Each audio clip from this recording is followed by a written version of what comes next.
Hi friends, royal history ఛానల్కు స్వాగతం సుస్వాగతం. నిన్నటి దినం ఆంధ్రప్రదేశ్ రాష్ట్ర బీజేపీ అధ్యక్షులు శ్రీ పివిఎన్ మాధవ్ గారు అనంతపురం పట్టణ పర్యటన సందర్భంగా స్థానిక హౌసింగ్ బోర్డులో ఉండే అరకు టీ హోటల్లో చాయ్పై చర్చ కార్యక్రమానికి హాజరయ్యారు.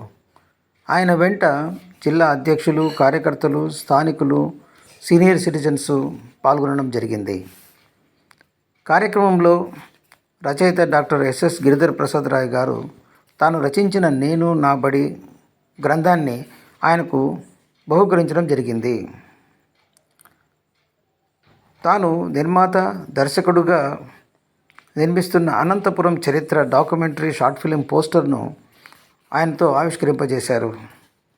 భారతదేశ సంస్కృతి సాంప్రదాయాల రక్షణకై ఎంతోమంది దేశభక్తులు ప్రాణత్యాగాలు చేశారని, అటువంటి మహానుభావుల చరిత్రలను నేటి తరానికి అందజేయవలసిన అవసరం ఎంతో ఉందని, అటువంటి చక్కని సందేశాత్మక చిత్రాన్ని త్వరలో విడుదల చేయబోతున్న డాక్టర్ గిరిధర్ ప్రసాద్ రాయ్ గారిని అభినందించడం జరిగింది.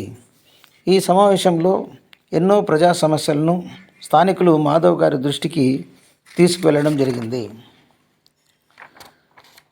ఆయుష్మాన్ భారత్ గురించి డాక్టర్ కుమారయ్య గారు, బీసీ సంఘం నాయకుడు నాగరాజు, రాయలసీమకు సాగునీరు, త్రాగునీరు గురించి, గృహ నిర్మాణం గురించి, తర్వాత గో సంరక్షణ గురించి రమణ గారు, ఇంకా ఎంతోమంది వక్తలు ఎన్నో విషయాలను ఈ సందర్భంగా ప్రస్తావించడం జరిగింది.